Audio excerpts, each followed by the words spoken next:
Hello, I'm Tom, and today's Have You Seen? We'll be reviewing Last Action Hero, an Arnold Schwarzenegger film that features Maria Shriver before The Maid, half-a-second shots of numerous actors and actresses, and a golden ticket that leads to a trip on the Chocolate River.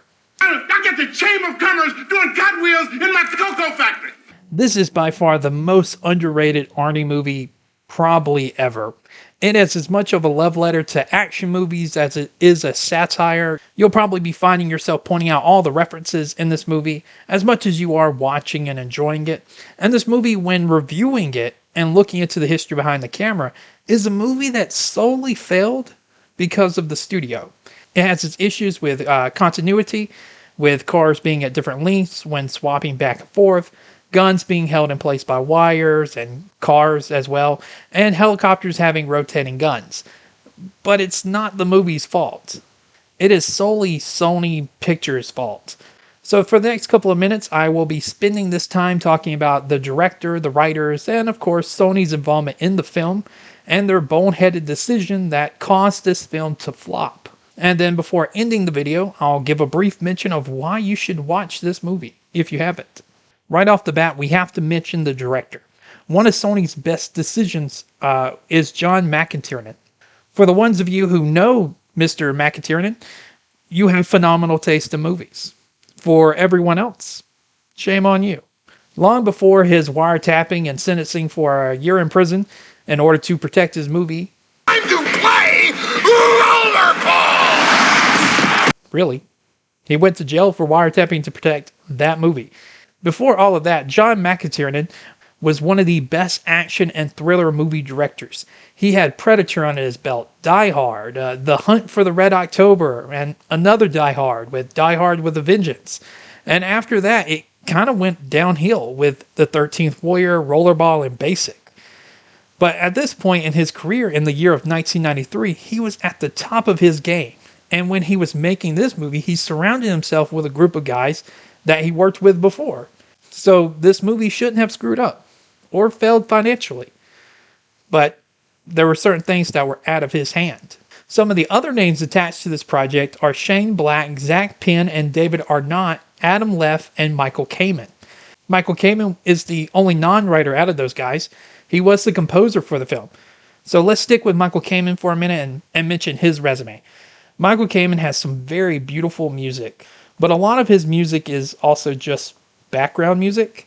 1985's Brazil and 86 Highlander, all the Lethal Weapons, the first 3 or 4 Die Hards, Roadhouse, Francis Ford Coppola's Jack, Event Horizon, The Iron Giant, and X-Men. So a wide array of movies, some whose music you don't even think about, but helps put the movies in action focus, while other movies like The Iron Giant, so much of its emotion is carried through its music.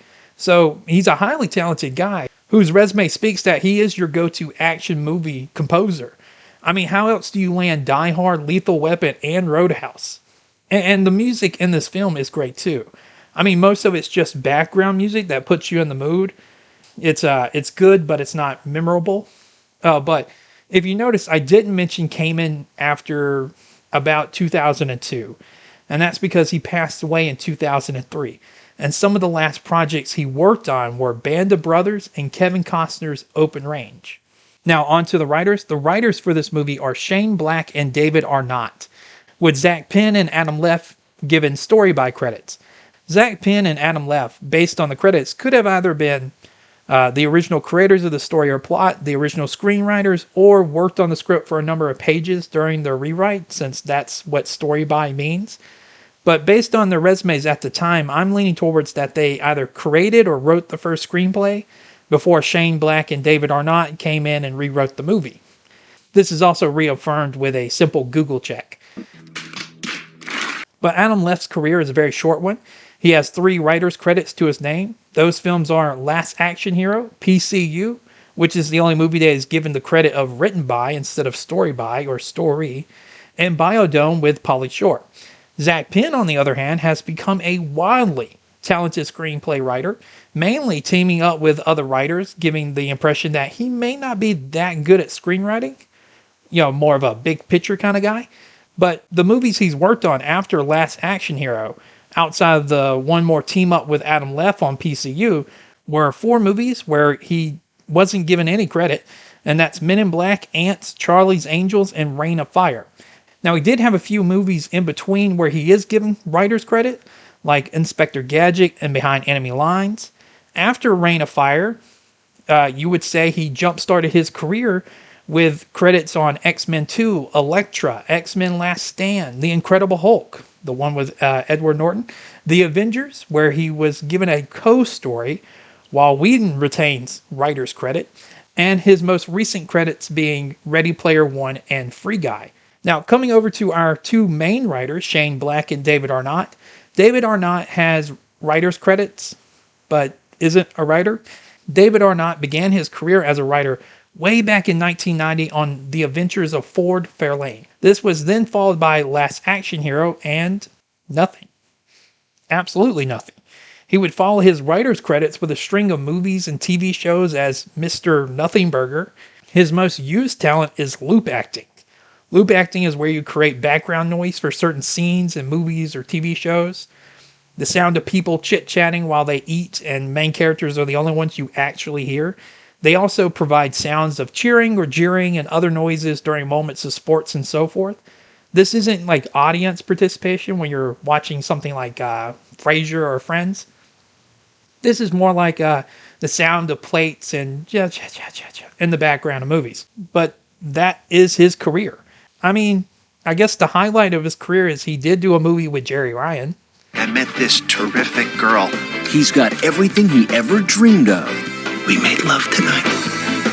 It was unbelievable. Because Alan Gould is the last man on Earth. But Shane Black, on the other hand, is highly successful. In the late 80s and throughout the 90s, he would write some very action-packed and beloved movies like the first 2 Lethal Weapons and The Last Boy Scout. Then in 96, he would turn his attention to other genres with his movie The Long Kiss Goodnight. And finally in 2005, he would take the chance to direct with a movie, as all his other directed movies are, written by him, with Kiss Kiss Bang Bang. This would be followed up with another Robert Downey Jr. team-up, Iron Man 3, then Nice Guys, and in 2018, The Predator. Just, oof. So in 1993, you had a mixed bag of highly talented guys and a few future talents, but an issue at hand in 1993 wasn't the director, the writers, the music, or even the guys who edited or did the special effects. It was all Sony's fault. So one of the first things we can talk about, since we just got done talking about the writers, is how many people worked on the script. And I don't mean the 4 who are credited that I just went over. There were more, many more writers. One example is Arnold worked with Columbia to convince William Goldman, writer of The Butch Cassidy and the Sundance Kid, Marathon Man, A Bridge Too Far, The Princess Bride, who at this time was fresh off of working on Misery, to rewrite the script over 4 weeks for $1 million. He changed what was supposed to be a satanic projectionist into a kindly old man whose name is Nick, and it was supposed to be a play on some UK slang of Old Nick, meaning the devil. He promoted the secondary villain to main villain and made the boy a preteen instead of a full-on teenager. Goldman's work was uncredited, and he was eventually rewritten by other uncredited writers as well. There were so many cooks in the kitchen that McTiernan was having difficulty translating the multi-vision of several writers into his film.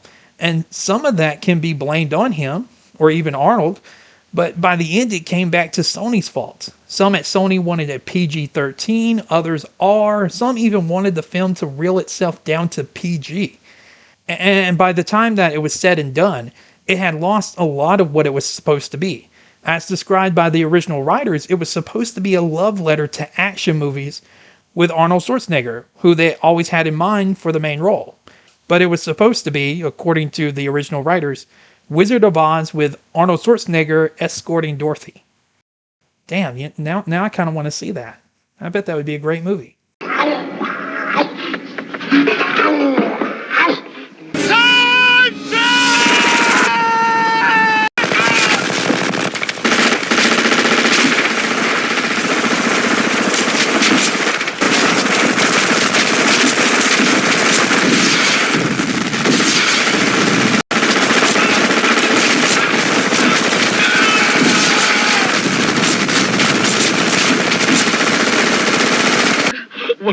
do that for? I didn't buy them. So another major issue that The Last Action Hero faced in 1993 was its release date. It was released June 18th, 1993. Not a bad time to release an action movie, especially if you're hoping to create a blockbuster. Summer is always a good time to release a movie, especially action movies. Everyone's out and they can see it, so if it's rated PG-13, more people. But Sony refused to move the movie from its original release, even after seeing the previews of its movie and its competitor. To Jurassic Park.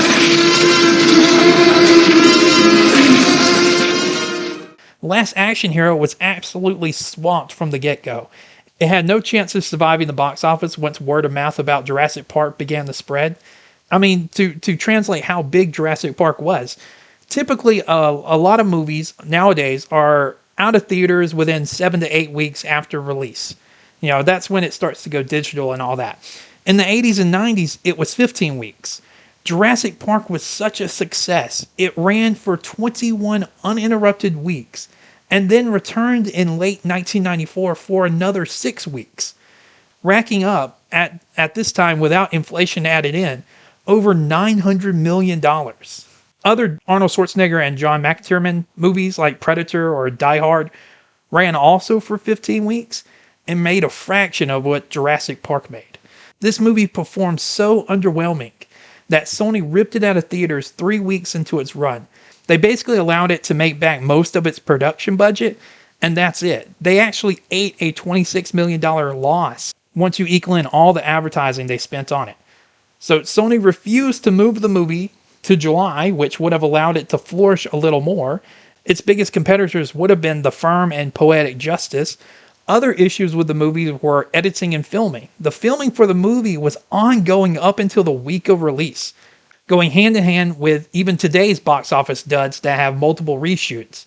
I've been pulling the strings on everything. You're under arrest. A variable out there that I can't control. Stop! Captain America caught without his wings. Another issue was the editing. Because filming took so long, editing was done up until release. A release date that Sony and executive producers like Schwarzenegger refused to move the movie in order to give it time to finish its much needed chore work. But this was mainly because they were afraid that the bad press of moving a movie back by a month would have caused people to walk away from the movie. And another reason that you can actually put more blame on Sony is it didn't help that a month before release, Sony invited several reviewers and had a test screening who gave the movie a C+. Most movies today, even the horrible ones, never make a C+. So this was a death sentence. It was the kiss of death for the movie. And Sony did the only rational thing they could think of. They destroyed the review cards and kept chugging towards their June release. By the time the movie was released, word of mouth had already spread and sunk the movie, and then Jurassic Park basically put it in the grave. So once you get past the writing, the reviews, the release date and everything, you come over to their advertisement. They wasted precious money and time on video games, which were hated, Burger King promotionals, which cost $20 million, theme park rides, which cost $36 million, and $500,000 on NASA's first paid ad, which I can't find any pictures of, but I did find this TV ad. Either way, the movie bombed from poor decision making, so bad Sony. So now let's talk about the movie. Unlike how I previously did movie reviews where I usually found things wrong with the movie and all the mistakes, which this movie has plenty of, I instead wanted to advocate why you should watch it. Other than being a satire where some of the jokes work really well and our villain is over the top and it's a love letter, in my opinion, to how great the action genre is or was in the 90s and 80s, simplistic storylines where our hero cops are invincible and always have access to the most powerful hand cannons known to man, and villains get more insane and really do insane things which don't make any sense. That's just some of the things that make these movies great. So, like what's some of the things that make this movie great? Well, this was Arnie's first passion project. This was the first movie he was an executive producer on, and he loved the script and was absolutely destroyed when the movie flopped. And for me, I give a lot more leeway to people and actors and directors who fall in love with a project.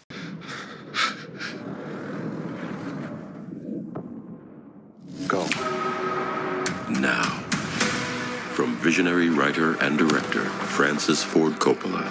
He loved the project so much that he invited everyone he knew to make cameos, even if it was just for a handful of seconds. But some of the actual things that help this movie is the ridiculousness of when the movie takes place in Arnie's world, or Slater's world. They have cartoon cats that everyone just accepts, along with the T-1000 who happens to work at the police station and also appears in Sylvester Stallone's Terminator 2. So, I guess he must be a method actor.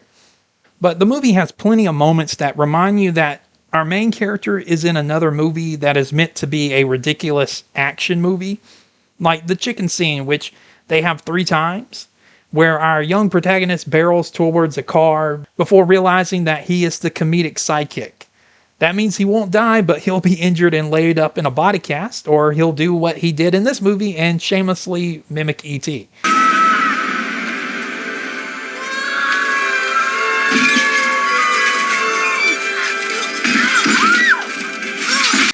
The movie has other moments that you may nitpick as mistakes, but if you tell yourself that you're watching a movie about a kid inside of a movie, it all makes perfect sense. The rotating miniguns,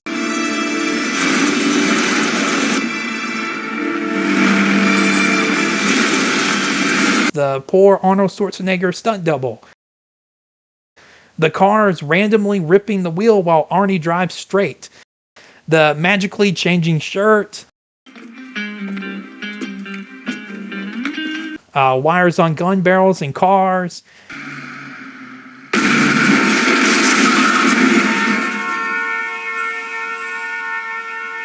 Shamelessly using Lethal Weapons lines and music. 2 days to retirement. And, just etc., etc. It gives the movie charm. If it was just a stereotypical action movie that he fell into, it wouldn't be as memorable or funny. Like, how did the death of Slater, Schwarzenegger's character, how did his favorite second cousin, uncle, whatever, how did they predict that Slater would grab the timer cards when he did and predict that he would take 10 seconds to go through 5-second cards? They didn't. It was an over-the-top campy action movie that is, beginning to run out of ideas. So they kill off minor characters and introduce new characters like Slater's daughter in Jack Slater 4. That's a little late in the game to be introducing family members. Jack! Dad? But that isn't the only charm in this movie. Like I mentioned with the jokes, which some were executed great and others you wish they did just a little differently to make it funnier. So early in the movie, it has some great jokes with Danny, our boy protagonist, and Slater are being pursued by a group of criminals. The criminals are throwing dynamite, which crazily predicts the opportune time to explode since they're all on a fuse charge. And there's moments when everything is blowing up because the dynamite got thrown here or there, and Arnie shoots a guy who flies into an ice cream truck and explodes. The only thing not funny about that was that if you watch it slowly, the bad guy is laden with dynamite. It would have been funnier if he just blew up the truck upon impact because, why not? Then we come over to our villain, who, because we're, satirizing action movies, is obviously British. You have to be British to play a good action villain. If God was a villain, he'd be me. Then they even had a guy look like Oddjob, played by WWF legend Professor Tanaka, who they never gave a bowler cap to or have him fight Schwarzenegger. They just killed him in a car crash, which was, a complete waste. At least they could have had a 5-minute fight scene. It's a 2-hour-long movie with no Oddjob fight scene, but we do have Danny getting mugged by a tweaker. But Dance's Mr. Benedict is, just top-tier villainous. Hello, Toto.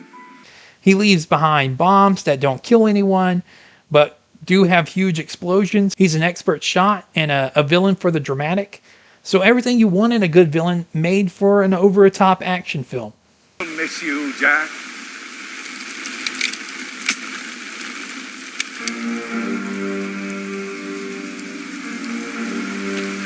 Gee, did you make a movie mistake? You forgot to reload the damn gun. No, Jack. I just left one chamber empty. The only time I really think this movie falls is when they return back to our reality.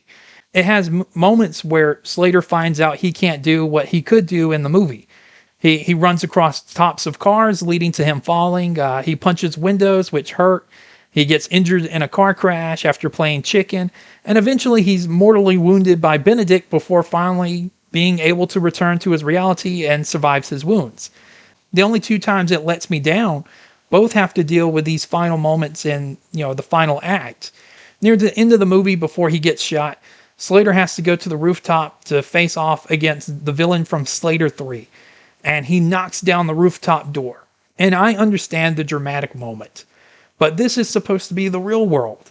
If they showed the worlds fluctuating between movie and real, you could forgive this moment of snafu. Also, I understand it's not really dramatic or, awing if the good guy pushes the door open and then has to put a cement block in front of it to prevent the door from locking behind him. I understand that wouldn't be really cool in a final act. And the final moment was when, after returning to his reality, Slater knows that he's Arnold Schwarzenegger and he tells the chief to shut up because they're in a movie. I would prefer if Slater completely forgot about what happened after coming back into his reality. Mainly because it just leaves me personally with a lot of questions. And sometimes to enjoy good movies, you have to ignore the obvious questions like, is Slater 4 changed because of Danny's influence, or is it just this one film reel? Is Benedict still in Slater 4, or is he erased for good because he died off film? Then who was the villain for Slater 4? You can't really just, examine a movie like that, or you're going to end up giving yourself all these questions, and you may start to get a little nitpicky.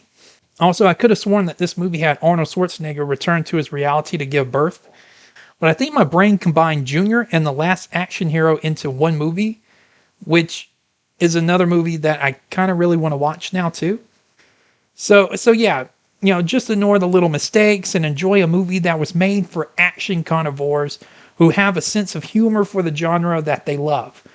Also, as a bonus tidbit, Schwarzenegger said that this is one of the few movies that he wouldn't mind returning to if there was a lot of fan interest. So, make sure you tell him you love this movie. And one final note, obviously this movie is a 10 out of 10. And outside of that, you guys have a good one. Bye.